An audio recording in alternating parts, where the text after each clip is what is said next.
Hello everyone, this is the Whoopee HD from Tomo Quads.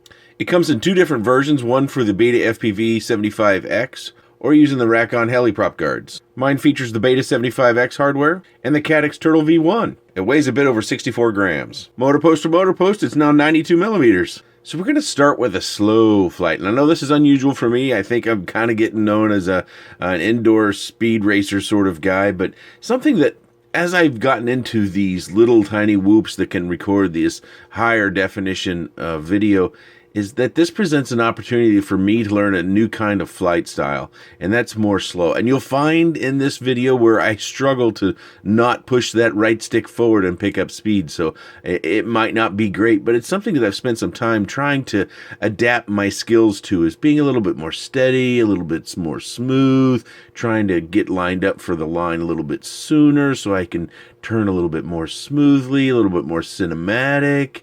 We get a look at my youngest who decides to stick her tongue out at us for some reason.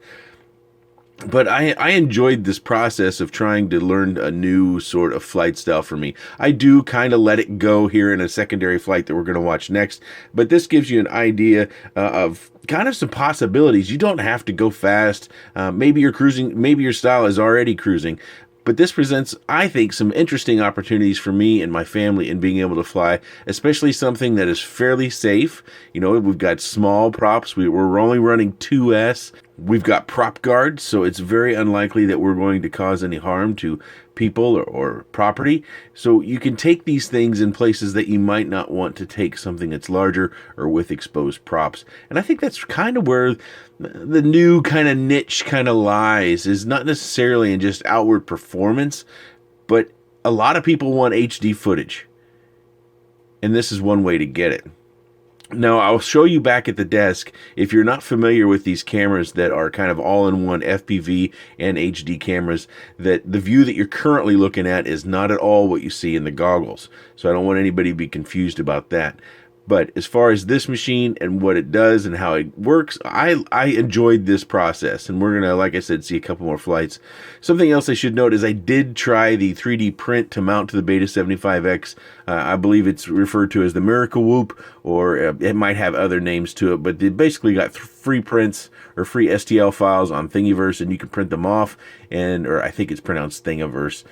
You can print those off if you have a printer or you have access to a printer, but I really didn't like how that handled. With all the weight kind of up top, I really felt like it flew really weird, and even when I felt like I had the tune reasonably well done, I just didn't care for it. This is the faster inside flight, but back to that Miracle Whoop for a moment while that other flight ended. I just felt it flew really strange, and I didn't like it, and I didn't feel comfortable with it. I didn't feel like I could fly slow and steady with it. I didn't feel like I could pick up speed. So I just really felt the weight really threw it off, and maybe I just didn't get it tuned well. I couldn't say for certain, but I much prefer this flying experience over doing the print for the Miracle Whoop. And this one, this flight that we're looking at, I do pick up the speed. It's a little bit more jerky, of course. It's less cinematic. It's more typical of me. I could have gone a little bit faster, I suppose, and cranked up the camera angle. But this is the sort of flight style I can complete on a regular basis inside the house. I generally, going at this speed, am not going to crash very often, so that's going to keep the electronic components safe, because, you know, the Caddx Turtle isn't free and cheap. It's, what, 60 bucks, I think, or maybe 50 bucks. So we've got a little bit more funds wrapped up in our components, so I want to take care of those. But it is pretty cool to be able to fly around the house and have this sort of footage. It looks pretty nice. You get a little bit more detailed view of my home and where everything's at, and maybe a little bit truer vision of where the colors are for everything. You know, some people will look at this and say, oh, GoPro's better, and it is. But for 50 bucks, is it that much better versus a GoPro, which I think if you get a used GoPro, it's like $250, maybe even more. And a GoPro, in my opinion, has more risk, because you are adding more weight, and you're probably not going to be flying it on anything this size. And even if you're flying it on something bigger and you crash, it's very likely to get damaged, versus a Caddx Turtle or a Runcam Split or the new Foxair Mix. These are protected within the framework generally of the quad, so crashes are less likely to cause it damage, so longevity should be a little bit better. But this gives you an idea of how it flew a little bit more aggressively.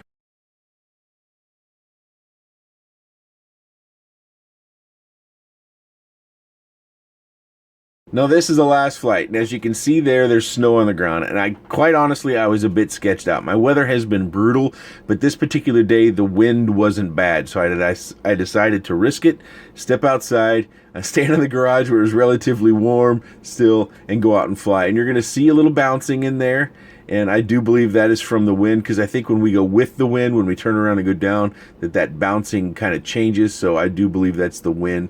That's not necessarily the tune on the quad or the camera itself. I mentioned I was a bit sketched out about this flight, and that has to do with the fact that I don't want to ruin these components. Oftentimes, so many of my quads end up going back to you in giveaway videos that I don't like to take extra risk, and with snow or moisture, I might crash something, and then next thing you know, I have one less quad to give away in the end. I'm not certain I would give this one away, though, because like I said, I do think this presents an interesting opportunity with my family or family events, especially as our weather gets better here in a couple of months.